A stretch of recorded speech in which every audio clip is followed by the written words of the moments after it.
Sadie Dupuis founded indie rock group Speedy Ortiz in 2011.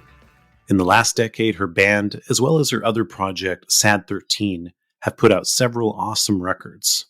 No ska, though, which is kind of a surprise once you hear just how much ska was a significant part of her formative years.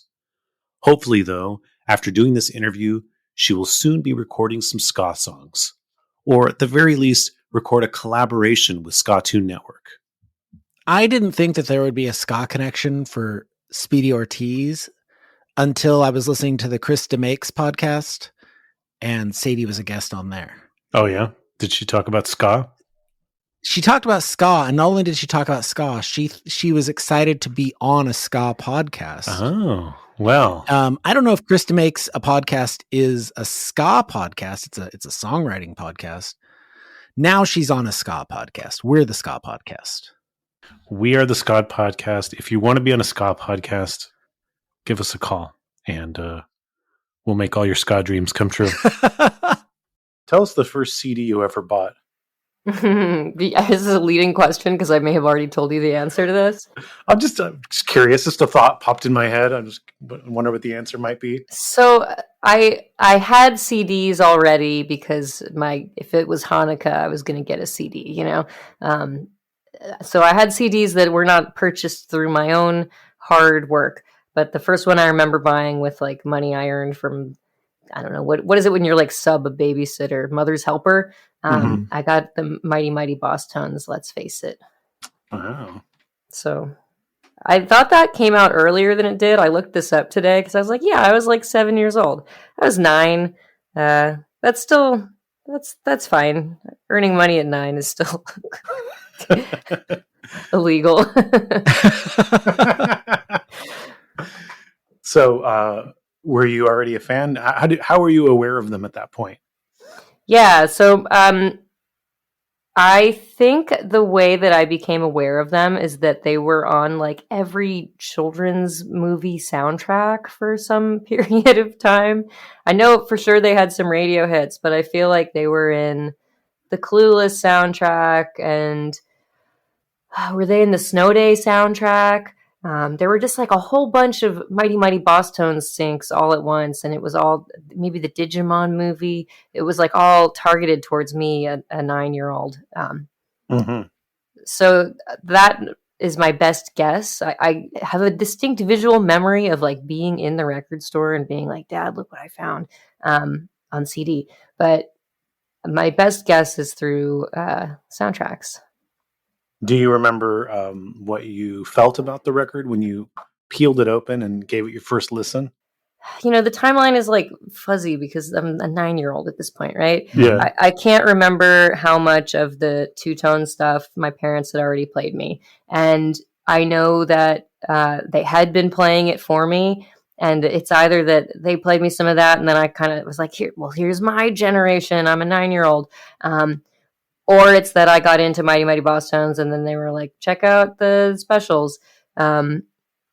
So I don't know if I was already like primed to understand ska as like political music, anti-racist music, but I do remember hearing that on Let's Face It, and it was distinct from maybe some of the other CDs that I had been playing in my boombox, such as the Lion King soundtrack.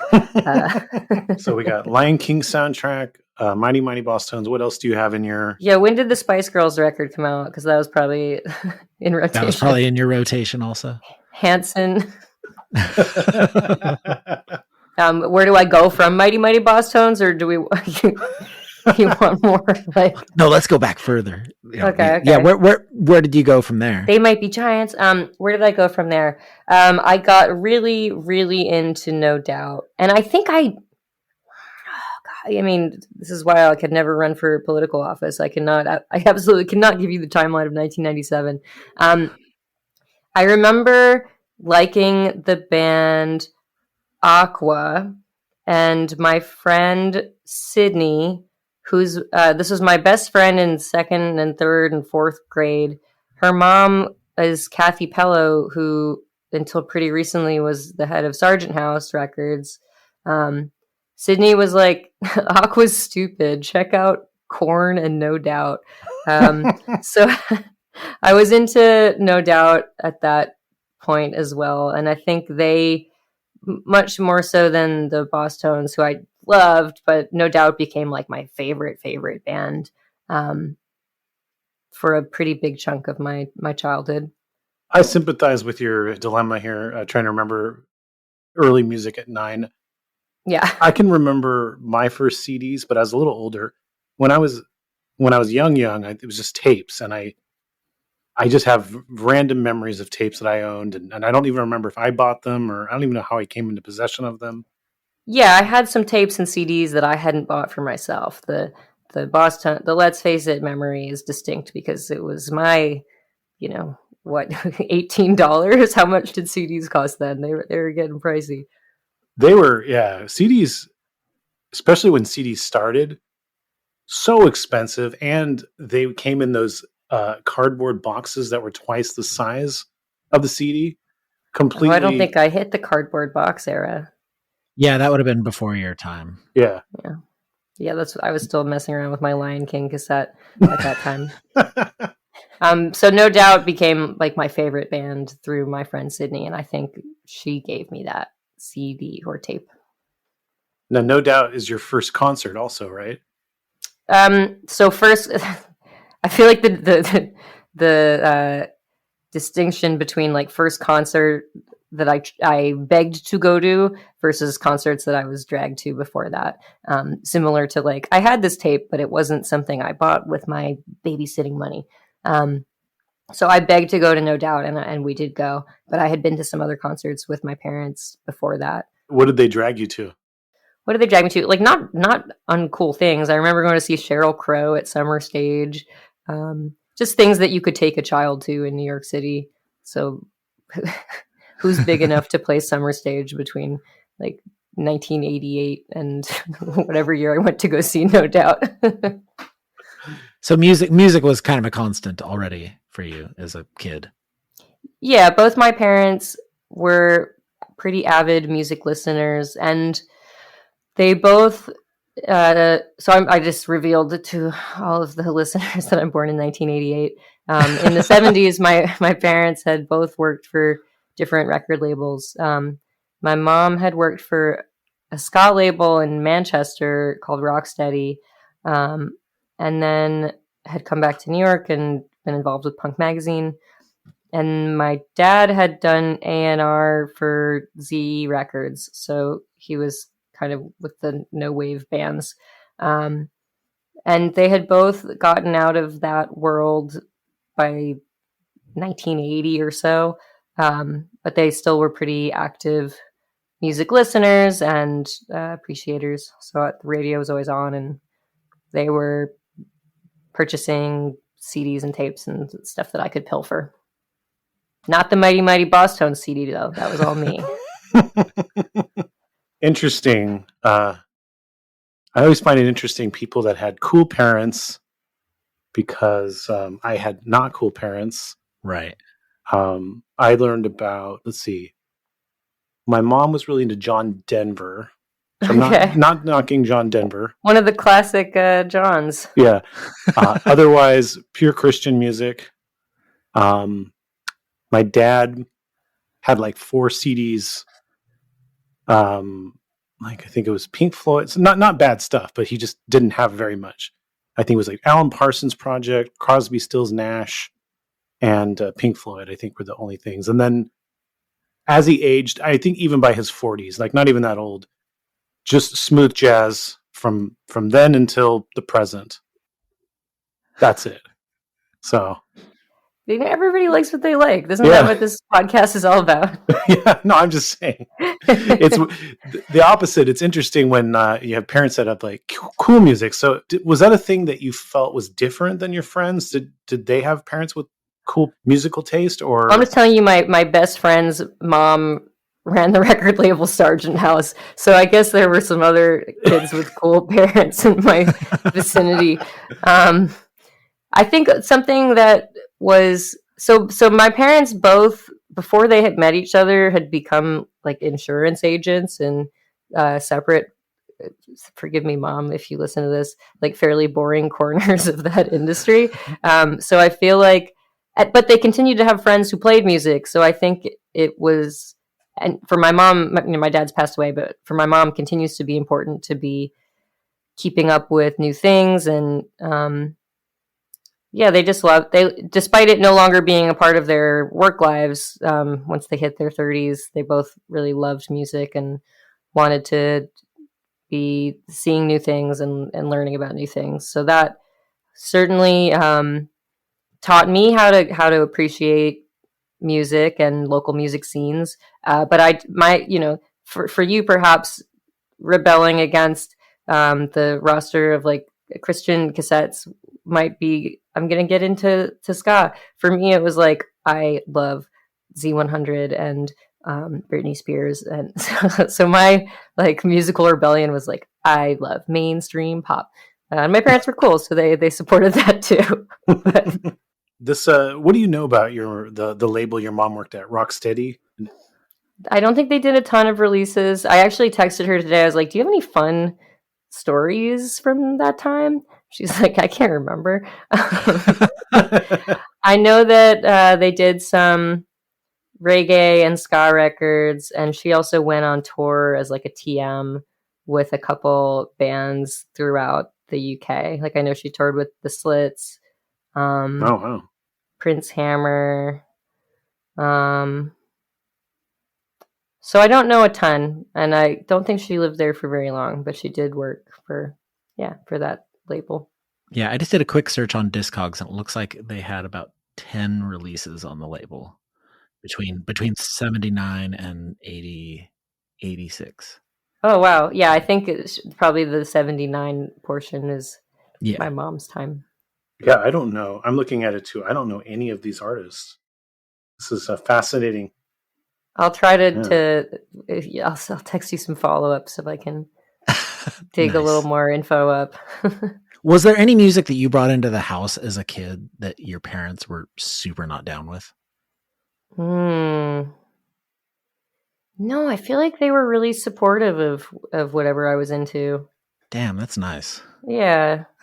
There's some things now that I'll play for my mom and she hears like the first 10 seconds of it and is like, absolutely not. And then I'm like, just give it a chance and she can come around. Do you remember what any of those have been? Like recently? Yeah. Mm-hmm. She did not like the first 90 seconds of the Eve Tumor album from earlier this year. And then she loved the rest of it. So I was like, you got to trust me. I'm not going to put it on in the car if I don't think you'll love it. She really likes the Yeji album. I feel like that's one of the more positive mom responses I've gotten in a while. She's like singing along to it by the second play. I was psyched about that. Yeah, my mom's cool. And she writes down, she's constantly like, this is so bad that she does this because she's maybe a pretty distracted driver. But she listens to the radio all the time when she's driving and she'll write down the bands that she hears that she likes and then she'll text me about it. And once in a while I get to be like, I know that band, they're my friends. And then I get to feel very cool. Yeah. Yeah, it's weird. I've never had very many moments where I could connect with music with my parents. I mean, my mom and I both like Cat Stevens. That's like one artist where we can kind of talk about. That's a great one. Yeah, but not many others. And then my dad's just not interested in even the stuff he used to like. It's just Boney James and Kenny G. Yeah. One time he actually went to see Boney James live. Oh. And he was like telling me about it, and he was like talking about how excited he got when he was in the audience and he was like so close to him. I was like, really? Like, I know you like listen to it because it like relaxes you. I didn't know you were like legit into it. Like a diehard. Yeah. Did you watch the Kenny G documentary? Oh yeah, that was fascinating. I loved it. Yeah. Now I feel like if I'm not a Kenny G fan, I'm a full-on Kenny G appreciator.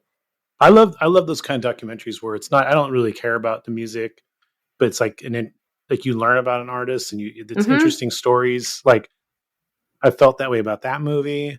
I felt that way about, there was like a 6-part Grateful Dead series because I cannot stand them musically, but it's a fascinating history and fan culture, and yeah, I would like to watch that too, actually. And their approach to music is something that's you can definitely appreciate, because they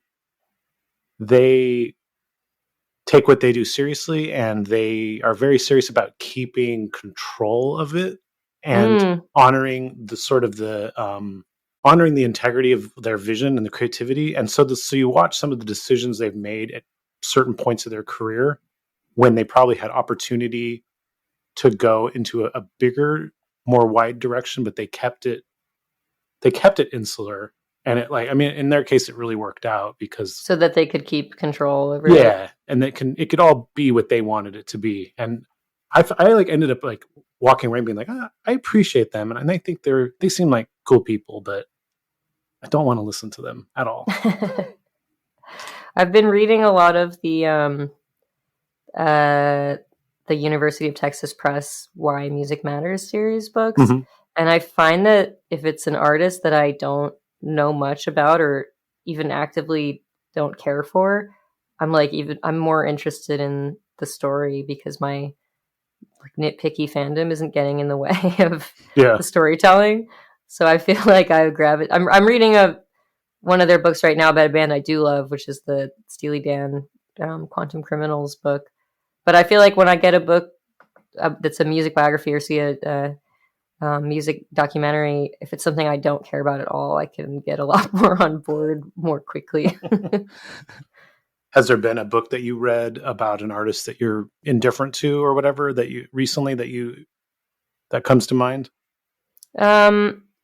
When is this going to air? So, I don't know, month, 2 months. Let's come back to this because I have to think about what I have to say I don't like. So, okay, I'm fine. I don't know why I'm being cagey and weird. I really enjoyed Alison McCabe's book about Sinead O'Connor, but I have no feelings. I have not spent much time at all with Sinead O'Connor's music. I just know the huge, hit Prince cover and the news stories about Sinead O'Connor over the years. And Alison's writing about Sinead's music is so good. And now I'm supposed to do an in convo about the book next month in Philly. So I feel like I have to do some homework to catch up. And everybody I've been telling about this is like, oh, you're going to love every Sinead O'Connor album. And I'm just going in totally cold. I don't know anything about it other than one huge song that is not by her. Interesting. Yeah. When my wife and I, when we got together, in our early 20s, that was Sinead O'Connor was an artist that she was really into. So I kind of went in very little limited experience, and she started playing me all this Sinead O'Connor, and it's really good. Yeah, I'm excited. I mean, she has at least a heavy reggae background, right? Isn't that, at least in the book, she talks a lot about it. There's that element's there, and I'll say my personal favorite song of hers is Black Boys on Mopeds. Oh, well, I know a lot about the story behind it. Yeah, I just have not heard the song. So this is great. This is, books are wonderful. Yeah. Now I'm going to dig into a discography that I have not spent any time with over the past 40 years.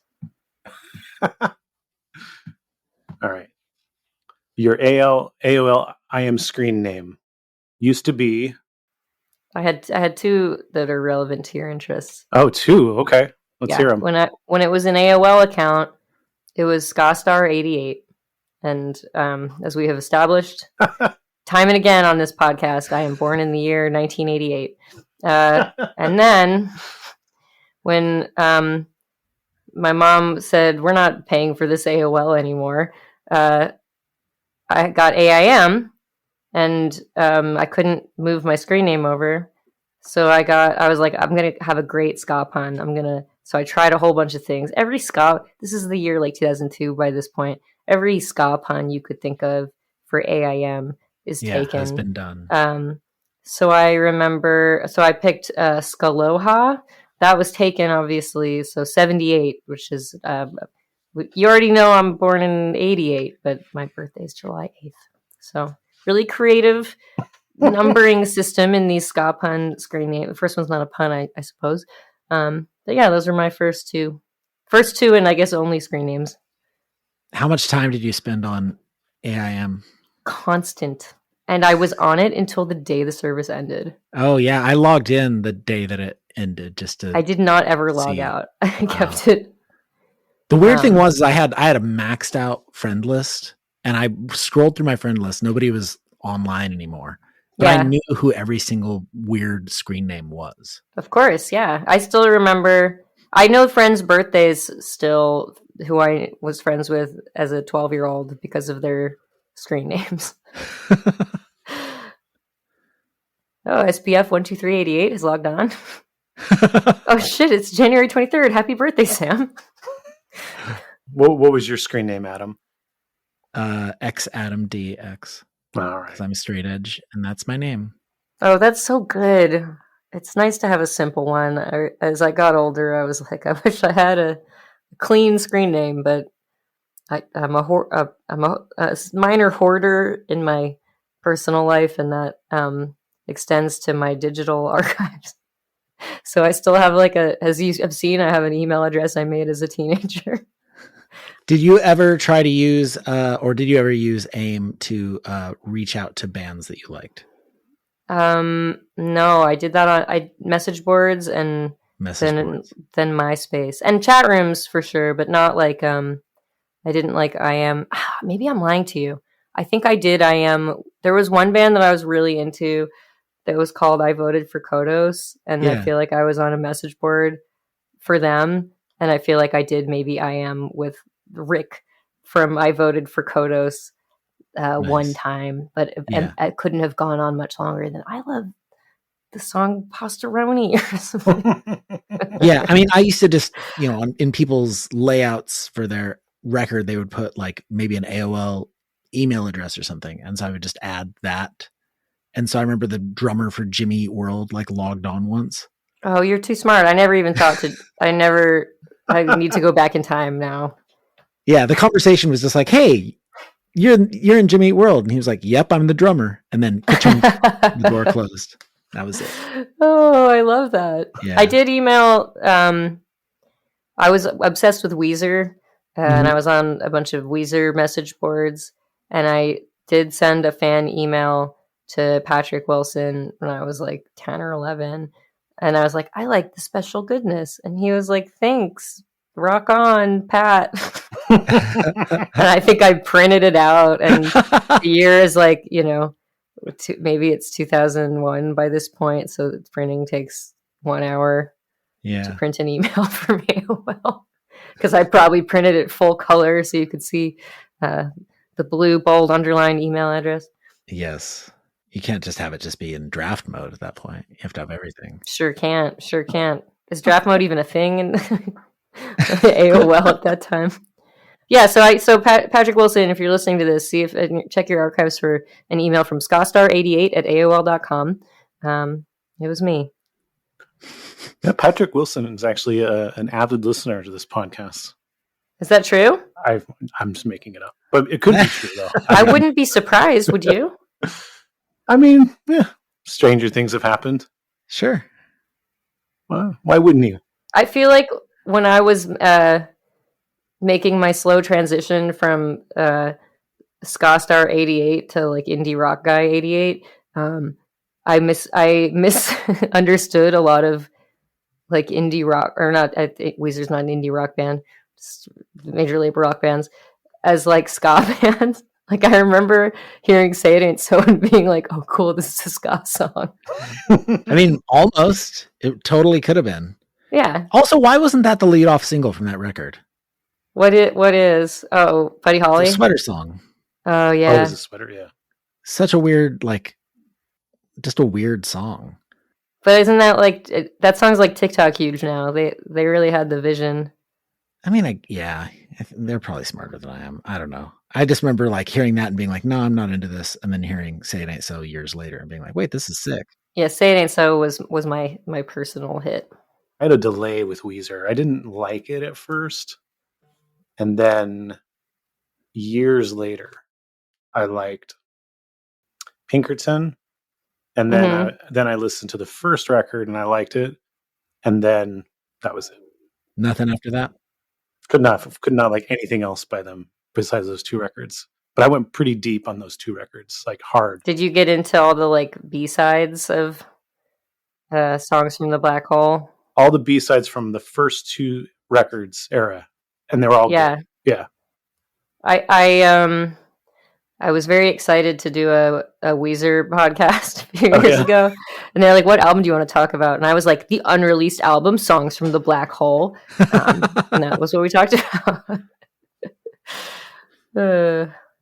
So I had a lot of friends as a 12-year-old, as you can gather. What's the best Weezer B-side? Or unreleased, whatever, non-album track? I like Blast Off, which is the intro to Songs from the Black Hole. They have like Carl, their message board admin, as like a vocoder robot. It just like establishes the space rock opera that is the journey that they're about to take you on. So like I said, I had a lot of friends as a 12-year-old. And I still do. So early 2000s, how deep into ska are you? I mean, you made your screen name Ska Pun twice. Yeah. How deep into ska am I? I think I thought I was deeply into ska, but all the things that I liked in hindsight were like pretty hugely popular bands. So like No Doubt was my favorite band, but that was true for like 90% of teenage girls. I loved Real Big Fish. I loved Save Ferris. I played in like little ska bands at school and at summer camp, so I liked my friends' bands, but these aren't things I have record of. So I liked all the third wave and like ska punk stuff, and then I kind of was really, really deeply into the two-tone stuff that my parents had showed me. And this is like another thing where I feel like movie soundtracks were just really, so I would buy a lot of CD movie soundtracks. And I remember like the Grosse Point Blank soundtrack had like the English Beat on it. So I feel like I was like being further established to me, like, oh, these two-tone bands that my parents have showed me are relevant still because they're in these movies that I have bought the CD of and put into a CD binder. Bands that you'd played in when you were young, camp or whatever, did you have any names for these bands? Yes, the first one was called Walker Exists. And Walker was the name of the drummer, and he felt like underseen. He didn't feel seen behind me and the other person in the band, who were just 2 guitars. There was no bass in the band. Wait, 2 guitarists just playing upstrokes? God, probably. Amazing. I did find a video of it recently, and it's really a mess. It's beautiful. Everybody's wearing the like triple row studded belt and like has the two-tone guitar strap. Yeah, as you do. By everybody, I mean the two people playing upstrokes on guitars. The only thing that would have been better is if one of you had the checkerboard belt and then the studded strap, and then the other one had the opposite. I feel like there was a checkerboard trucker hat in the mix. Yes. I for sure had the checkerboard sweatband wristbands. Mm. And then were you playing originals or No, we were playing originals. Yeah. I immediately dove in. I started guitar when I was 12, and I did learn. I remember having the Return of Saturn like tab book. Mm-hmm. So I like have no context for playing guitar, but I'm trying to play the like Ex-Girlfriend by No Doubt from the Go soundtrack. I'm trying to play like that guitar solo. And then maybe the next summer I was like, I'm ready to play in bands. I have songs. Do you remember any song titles? I remember a song I wrote before I played guitar, which was for sure a ska song, and I will not like sing it to you because I'm not ready to die of shame at 9:32 p.m. on a Monday. But I had a song called Collector's Item that I remember writing. Maybe I was 9 because I was fully in my I have just discovered ska phase. So I remember like this full song that I guess I probably wrote on piano, which I played a little bit. By the time of playing with my friends Walker and Kyle, I had one called Smile Wicked. I think that's the one I have the video of us playing. Pretty. It's really good. I was very good. Nothing shameful about it. Ready to post it. Nice. No, can you read? You can read sarcasm over a podcast, right? Oh, you're being sarcastic. Phew, right. I have a flat affect. I don't always know jokes are landing. And then some of my best friends at the camp also had a band called Idiot Box, which I think was named for an Incubus song or something. But they were a ska band, and one of them is still plays music, and that's Travis Bacon, who is that kind of Bacon, and he plays like metal now. He's cool. So Idiot Box was like the popular camp band. They were the cool band. I don't know if they were cool, but they were the popular. They were well loved. Well loved.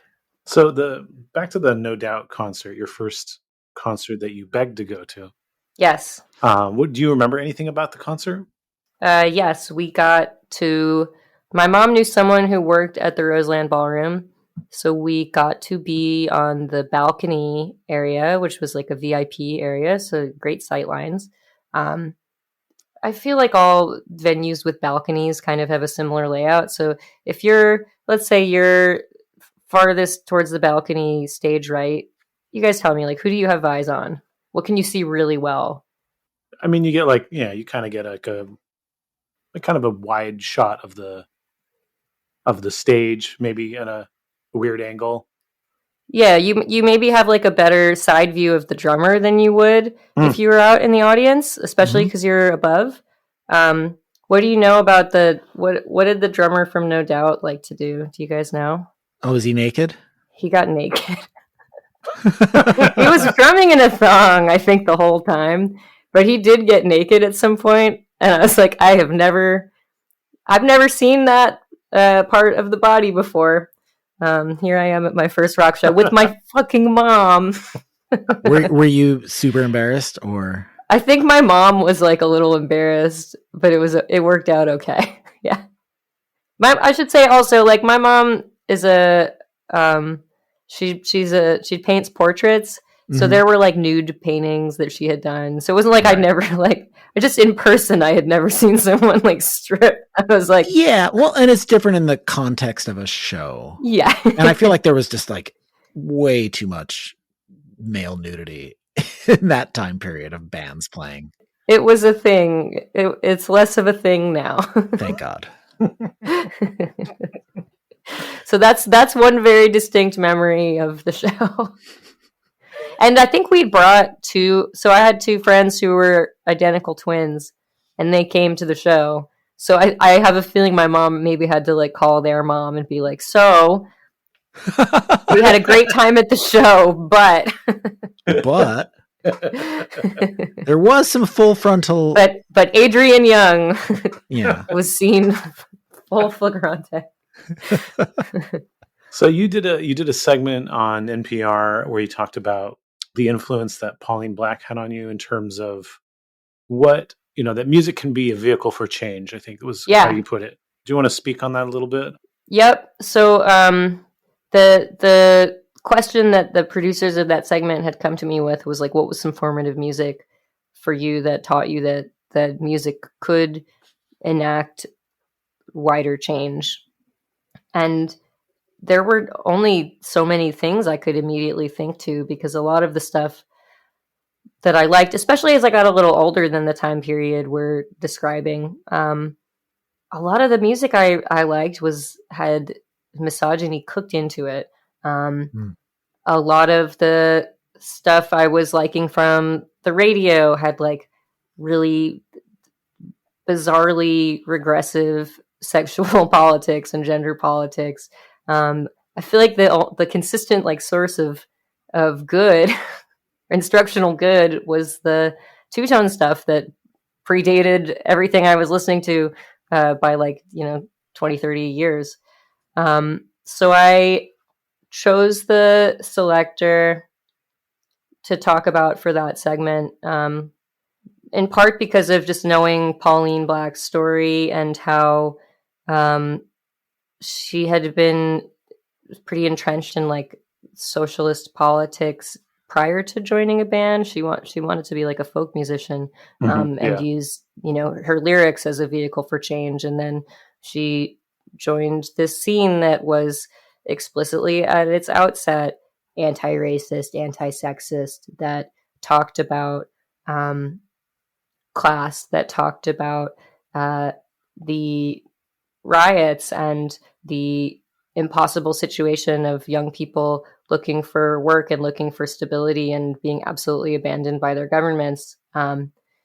So I think, you only understand so much of lyrics when you're a little kid. And a lot of the stuff, like I was I told my friend I was coming on this podcast. He's like, "You going to talk about Sublime?" I was like, I mean, I could, but I find some of the Sublime songs hard to listen to now. The ska bands from the second wave and the two-tone stuff, I don't feel that with. I'm like, you could write these songs today, and we need these songs to be written today. So that was sort of why I talked about Pauline Black. I also just find her like a fascinating singer and musician and artist, that she's explored so many other things outside of that. She's like an amazing actor, and has written a really cool book. I think she's just like an amazing star. And also, there wouldn't be No Doubt without, I think I remember reading that Gwen Stefani had sung the selector for like a talent contest prior to joining her brother's band. So that influence is so felt across the third wave stuff that I was getting into. So yeah, that was kind of why I chose to talk about her for that Turning the Tables segment. I assume you read her memoir that you referenced? Yeah. Yes. Which this is where I like the artist. So no, it's good. I feel like memoir, I'm not as judgy as biographies when it's an artist I like. I read I think all of the two-tone memoirs, because they all wrote memoirs. I haven't read Ranking Rogers yet because that came out later.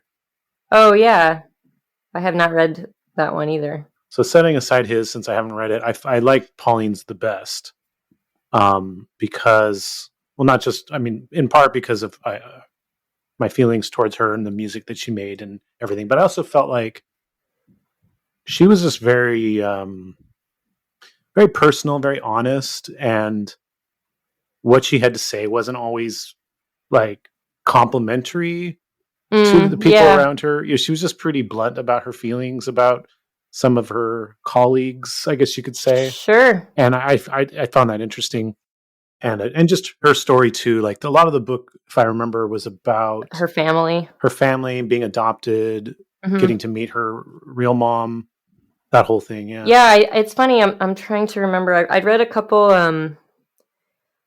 like poetry books around similar themes around the time of reading Pauline's book, and it was interesting to see how that had just shaped her whole identity as a music listener and later as a writer and performer, and just how she'd made all of the choices that seemed like these, cooked in out of the gate aesthetic identities, but there was so much thought behind every aspect of her performance. So I did really enjoy that memoir, which I'm forgetting the name of now.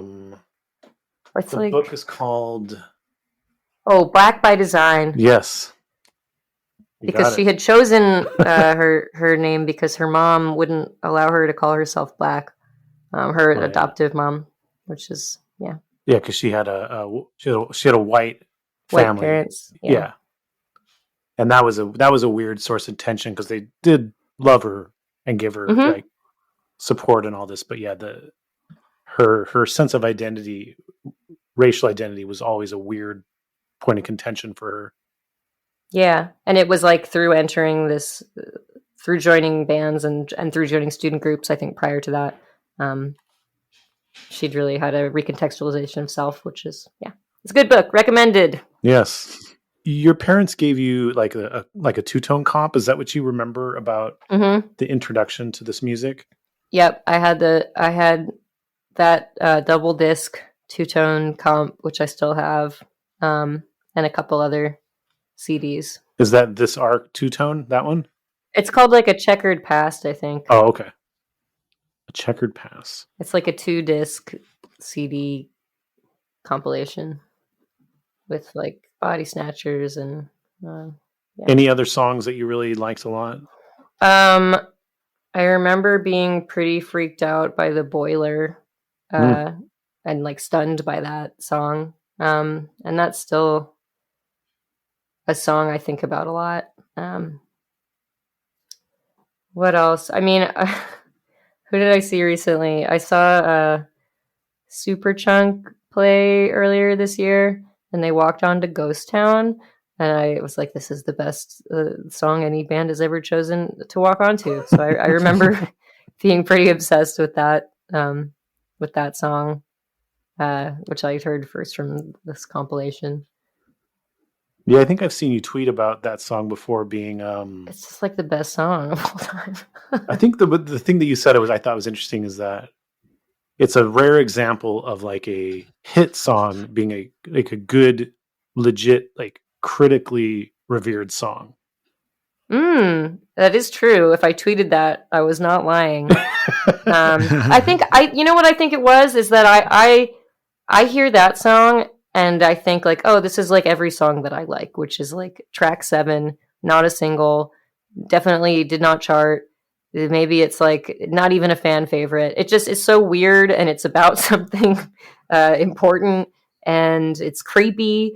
And so it's shocking to me that it was like it's like a number 1 single, right? Mm-hmm. Yeah, it was like their biggest charting song. Yeah. It just I have low hopes for everybody else's taste. I feel like the song that captivates me the most is so rarely even like the 3rd single of a record campaign. So to know that that's their biggest hit is like, oh, everybody got it right this time. That's heartening. Yeah, I feel like the entire two-tone period is a very unusual time period where pop music, at least in England, was like solid, like musically amazing, like politically really good. Yeah. It's just such a strange little like moment, I think, that rarely exists in pop culture. And I feel like it paved the way for a lot of other explicitly British pop music that is really good. Like, I think if not for the massive success of two-tone and ska, I don't feel like we get Joan Armatrading as like a big hit. I don't feel like we get a lot of the new wave bands as a big hit. I feel like they're all incorporating ska into what they're working on, and I don't know. I feel like a lot of British rock on the poppy side of things does not exist without two-tone. Yeah, I actually do think that the influence of two-tone on Brit-pop is actually something that's not really talked about much, but it is an actual real factor. I feel like Squeeze, for sure, is influenced by... I mean, Britpop will go to the 90s, like Blur is just straight up covering the specials like over various albums, which is probably why I like them so much. Yeah, I didn't even know this until like somewhat recently, but Terry Hall was kind of a popular Britpop artist in the 90s as a solo artist. I actually don't know if he collaborated with Blur, but not with Blur, but I think with Damon Albarn. He did work with Lightning Seeds. That was the group I was thinking of, Lightning Seeds. Cool. So yeah, he was kind of in that world. And it's just an interesting the legacy of two-tone, I think it kind of stretches beyond ska. And I think that's, especially in the UK. Yeah. I mean, bands like Massive Attack, I think, have mentioned two-tone as an influence. I always felt like a lot of the Discord bands that I liked were coming from that perspective. Probably, yeah. You said once that you have a song that you started to write but never finished that sounded like the English beat? Whoa. Oh, God. I completely forgot about this. I did not finish it, and it's like one of my few unfinished songs. And I think I was talking with Ray Aggs from Shopping about working on it together. Good reminder. The next Sad13 album, maybe I'll make it happen. There's very few things that I start recording and don't finish, and I just could not. I've been working on this one since like 2016 and cannot solve it. When you say it sounded like English beat, like what does that mean to you? The bass part. Mm-hmm. I don't know. Every time I think, I'm like, oh, this song is supposed to sound like this, and my bandmates or whoever's engineering look at me like I'm an insane person because I just mean like, yeah, this bass interval is like, and then 2 measures later, it sounds like this other band. But I think that what I was trying to go for was like this particular kind of driving bass drums thing that I think of as English beat. Sure, yeah. And I didn't figure it out yet, so maybe I got to do the English Sad13 and then I can finish the song. Gotta do it. Is it one that you think is actually going to get finished? I completely forgot about it till you said this, and I spent 10 seconds in my memory palace. Is that what you call it? Memory hall? Memory palace. Being like, what song? So maybe I will. I do. Eventually, I always tend to finish things, but this is like 7 years now. Are you usually pretty organized with your songwriting and your creativity, or is it all over the place? I'm pretty organized, but in fact, I'm so organized that I organize all my DAW sessions by year, and generally I finish things pretty quickly. So the fact that I didn't finish this one from 2016 means I have forgotten about it because that's 7 folders back. Huh? How many years have you been demoing stuff for? I started to make demos when I was 13. Wow. So 11. No, oh my God. What? How old do I think I am? 21 years I've been demoing. Woo. 10 p.m. West Philly. Hey, speaking of West Philly, living in Philly, have you heard Are you going to bring up Catbite? Of course. Got to. Yes, love Catbite. They're like our shining hope for ska. Yeah, they really are. Yeah, Catbite's a great band. Have you seen them live or have you hung out with them? I've met Tim, but that's it. But I feel like here's the problem. Sure. I moved to Philly in 2016. Until the pandemic, I'd never been home. I feel like I'd say this sentence exactly the same every time, mea culpa. But I'd never been home for more than 2 weeks at a time. So and if I was home for, maybe 2 months total per year, you didn't want to. I was not using that time to go to shows. Yeah. I was like, if I'm on tour and I already played a show, I'm more likely to go to a later show that my friends are playing, or an earlier show that they're playing, or my friend's record store show. Yeah. At home, I was just like, I will be watching all of Veronica Mars again with this downtime. So I had not seen them, and I only really got into them like right as the pandemic was about to start. So I would say we're internet acquaintances. Gotcha. What was the context of meeting Tim? Some like XPN show, but I can't remember what. Some free at noon show. I should know. I should have come prepared with my anecdote. Who came up to who though? He was hanging out with a friend of mine who introduced us. So it's like not an interesting story. Did your friend go like, hey, this is Tim. He's in Catbite. Oh, hi. Nice to meet you. Yeah. And I was like, oh, I like your band. It was like that, which maybe is wrong. Like, people, you just don't know how I think that's true, but I could also be completely lying to you. And the listeners will never know. Yeah. You're going to have to go in my memory palace. So you had become aware of them though before the pandemic as just like another Philly band in the scene? Yeah, exactly. Have you been kind of keeping your eyes open on the ska scene to see in general like what's coming up in the younger scene? Younger. Well, younger as in younger than me. The 90s, 2000s stuff. Newer bands. Yeah. Okay, sure. I was like, I don't know any teenagers. Yeah, I know Jer, which I think we talked about when we did the book event together a few months ago. And I love all the Cartoon Network videos. And why am I not in one? Yes. I don't care. I'm not the person to ask that question. Well, let's put that out there right now, because we talked about this in a Sacramento bookstore to an audience that was just there, but now we're on a podcast speaking to a podcast that we could say that, you know, probably the person we're talking about has listened to. Very possible they're listening. And easy way to reach my target. Sadie Jer collaboration. Just let's do it. Breathing that into existence. Just manifesting that. What else? This is not really what's debated. I like 100 gecs a lot, and I have enjoyed seeing them get even ska-ier on the most recent record. Yeah, it was interesting when their previous album came out. There was just like the one song. Yeah, and I had just gotten that album because I was interested in that band. I wasn't aware that there was a ska track on that album, and I heard it and I was like, what's going on? Yeah, this is the weirdest instance of ska just kind of landing on something that I was not expecting. I feel like a lot of the hyperpop stuff is incorporating moments of ska now. Like I feel like some of the Underscores stuff has some ska interludes.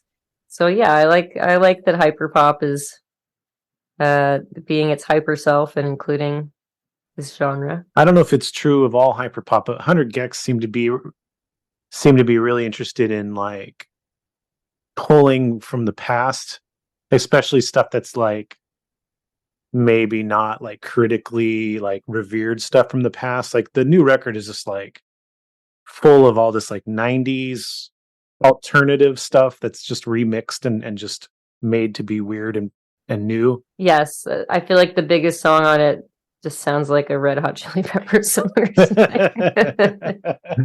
It's fine by me. Yeah. Great by me. Sure. You've been writing songs for a long time. Yes. Before Speedy Ortiz, you had written a song and uploaded it to MySpace, and it charted for like a day. Yep. Tell me the story of this. I wish I knew more details, and I feel like the more I talk about this, the more likely it is that some person who worked at MySpace will have an answer for me. But so I gave you my whole little spiel that I wrote songs when I was little, and then I started playing guitar, and I started learning to record the songs when I was 13. And first, that just was like what was it, like Windows Media Player had like a recording function, I want to say, and the computer mic, so like the desktop computer mic. So it sounds that was like the first couple songs I made were that style. But later I had one of those little Tascam 4 tracks. They're really like, you know, not like a nice one. So I started to learn to record songs on that, and I would play, you know, a couple layers of guitar, and I got a bass, so I started to add bass, and I might just like tap on the microphone with my finger to make drums.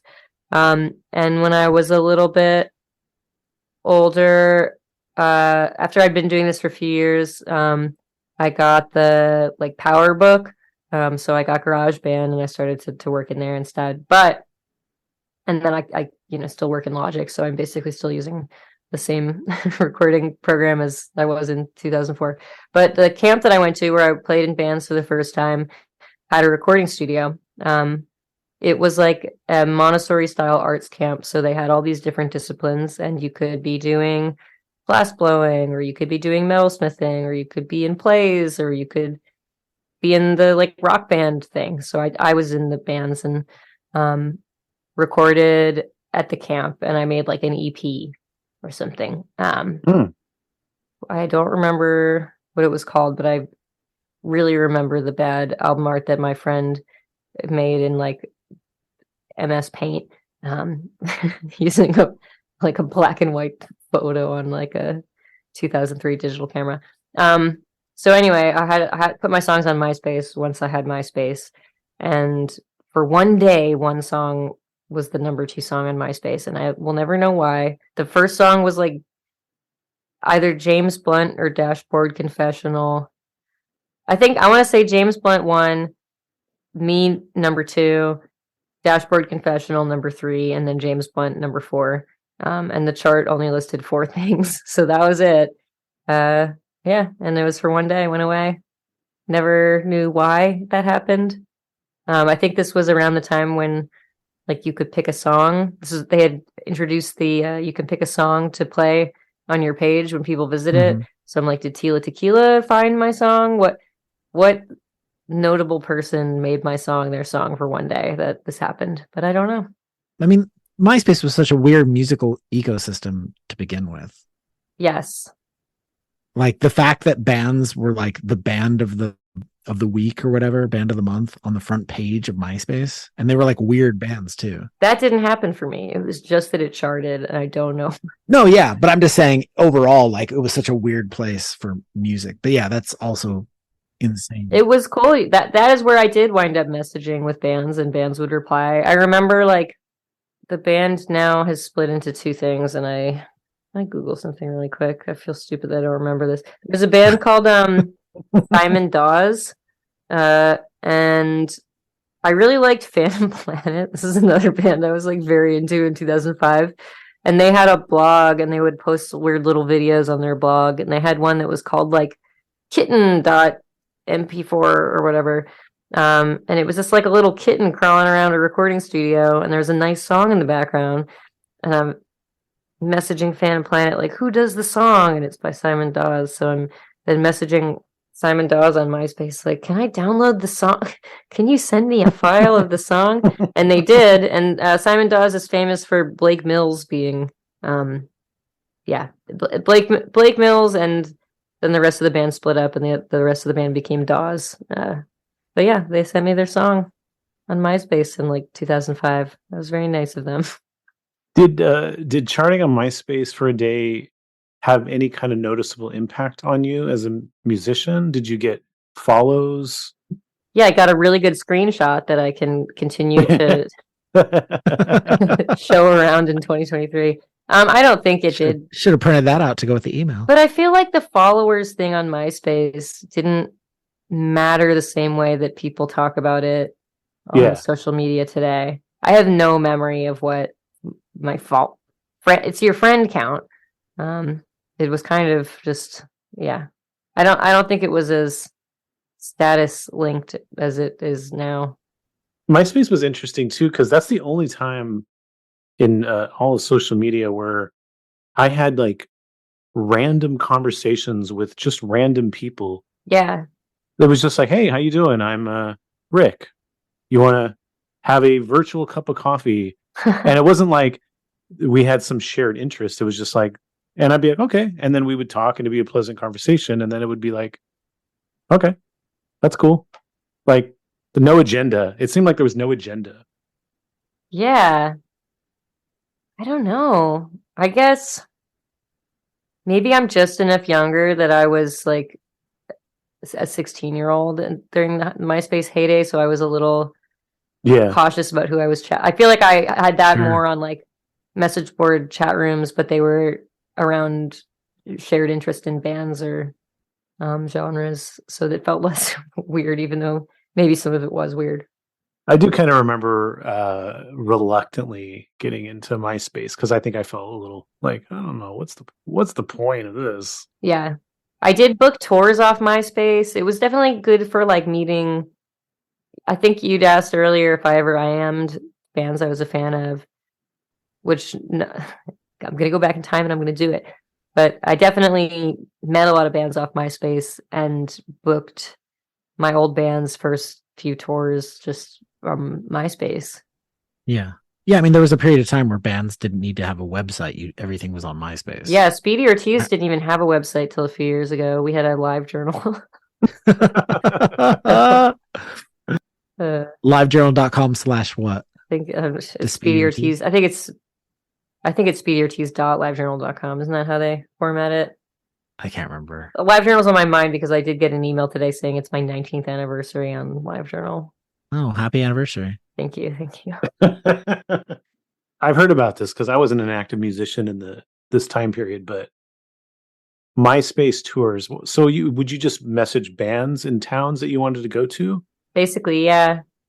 Or look at my friends' top 5 and click all the bands and see where they said they were, and like listen to their 3 songs in their player. Like, this is cool. Let me try. And then you play some really weird bar. Nice. MySpace tours. And we'd stay with like on like couchsurfing.com, the pre-Airbnb way to not get a motel. I'm not familiar with crowdsurfing.com. Is that couch like, surfing? Couchsurfing.com. Is Yeah. was it free or did you have to pay like It was free. People are just like, I love meeting new people. Come stay on my couch. Like, hindsight, quick way to get murdered, but I did not. Did it mostly turn out okay, or did you ever end up with like total weirdos? Yeah, people were a little weird, but mostly like awkward. Never creepy or violent weird. Awkward though. Awkward's different than creepy. Yes. And I was not traveling, as a band, so Yeah, I can't imagine doing it by yourself. yeah. Like, not in a band situation for anyone. But I know people did. On my book tour, there were a couple times I was by myself where I was like, oh, a friend of a friend of a friend wants to put me up. If this was a 6 people touring party, I'd be like, hell yeah. This is just me. I don't think I can do this. This is a good way to get murdered. No, thank you. I will stay at the hotel. Or just like talked at until I'm too sleepy. Yeah, there's that too. A fate as bad as death. No. So you're kind of back into the pretty consistent tour schedule again, right? When tell me when this podcast comes out. Few months, maybe. Okay, so I think by the time this comes out, we will have announced a new Speedy Ortiz album, and some touring for it, but it won't be till the fall. So I did a fair amount of book touring, but it's such a different thing. Speedy has done a lot of little one-offs. Like we played a Bernie Sanders AOC rally for a progressive mayor that Philly failed to elect just a week ago. And then we played a comedy club's 1-year anniversary in Pittsburgh on Friday. So we a couple shows here and there, but we're not really touring until the fall. So I'll have to. Did you tell any jokes at the comedy club? Oh, I was doing riffs. I was doing bits. I made best friends with all the comedians. It's like when you tour in the UK and suddenly you are speaking with a British accent. I was like, I'm at the comedy club. I am suddenly the funniest I've ever been. It's that magic. What is it? The thing that ADHD. I have ADHD, so I'm allowed to make this joke.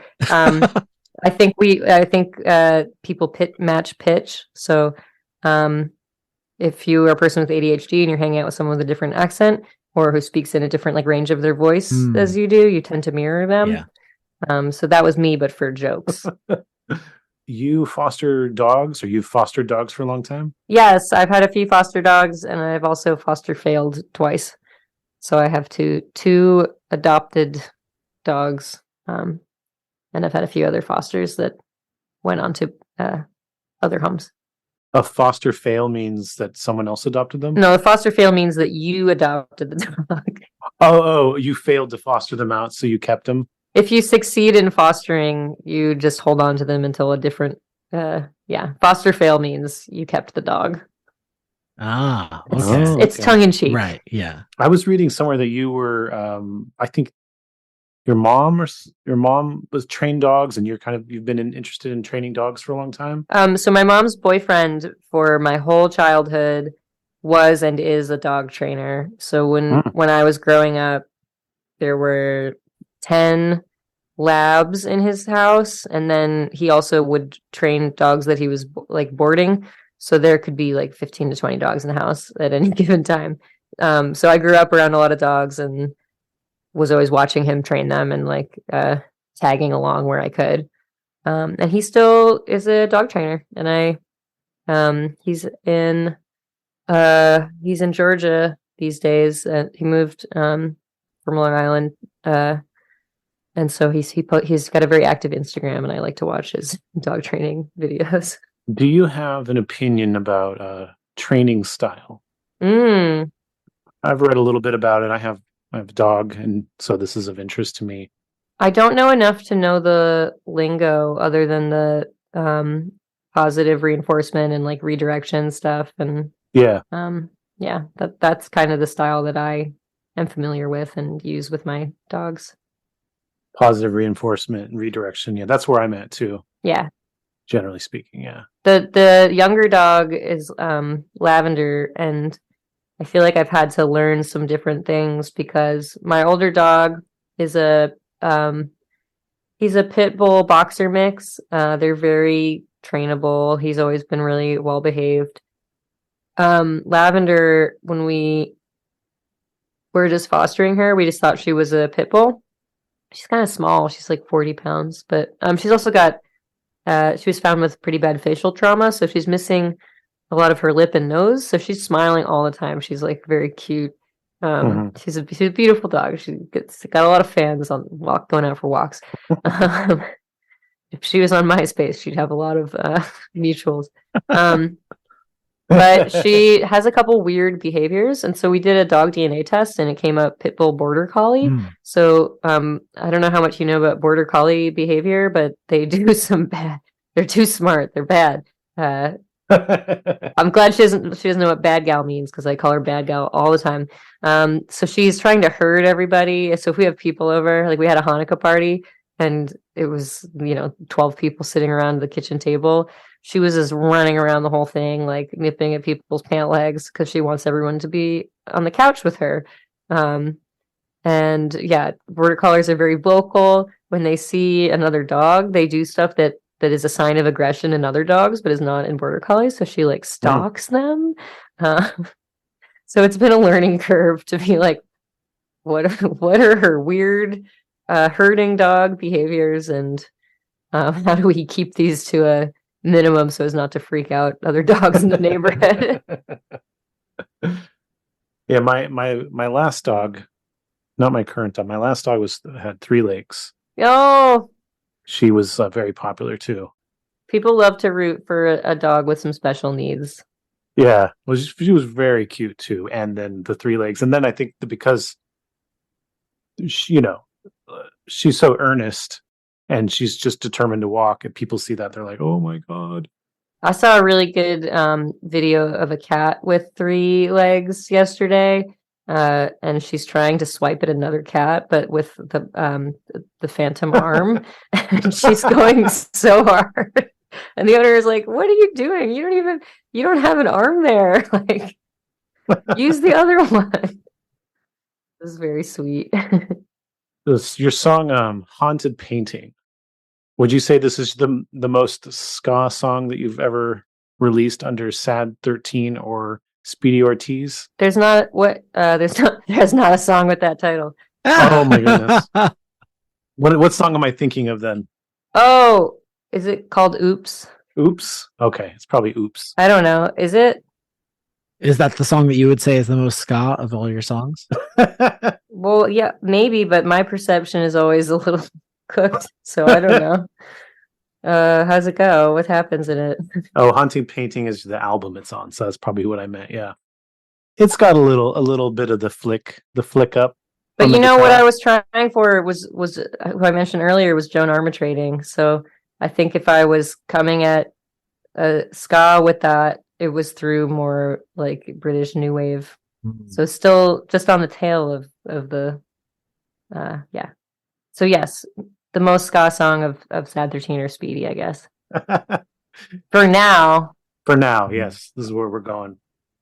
Do you think there will be like a straight up ska song? Probably not for Speedy, but I feel like that could be something I do with Sad13, which is like where I don't have to worry about whether anybody else likes what I'm doing. I just do what I want. Yeah. My band before Speedy had a trombone instead of a bass. That's ska indebted, I guess. So the trombone played like what would be the bass lines? Yeah, he played trombone through an octave pedal and a fuzz pedal. So it sounded like not a trombone, but it had if you were to take a photo and put it on MySpace, you might say, that looks like a ska band. Yeah. But then you would hear it and say, that sounds like a trombone through an octave pedal and distortion. You hear it and be like, what? That doesn't sound very good. What was that band called? It's called Quilty. That's, I still have the Google alert up for it, so I find out about a lot of like Irish folk ensembles. No talk about Quilty the band much out there in online?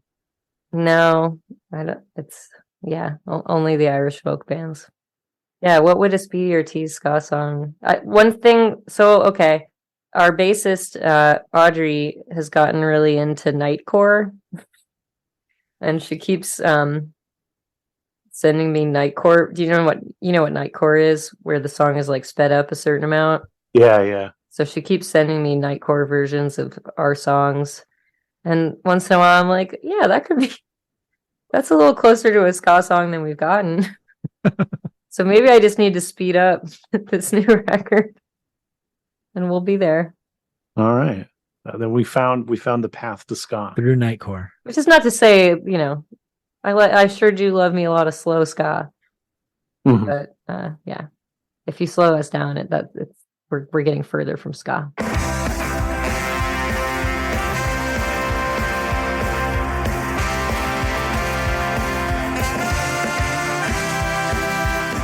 Don't go anywhere. If you want to hear the rest of this conversation, head over to our Patreon. Thank you for listening to In Defense of Ska.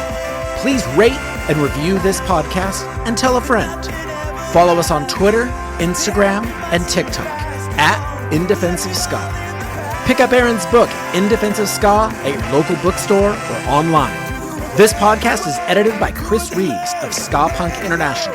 This is your co-host, Adam Davis of Omnigon, leaving you by saying ska now more than ever.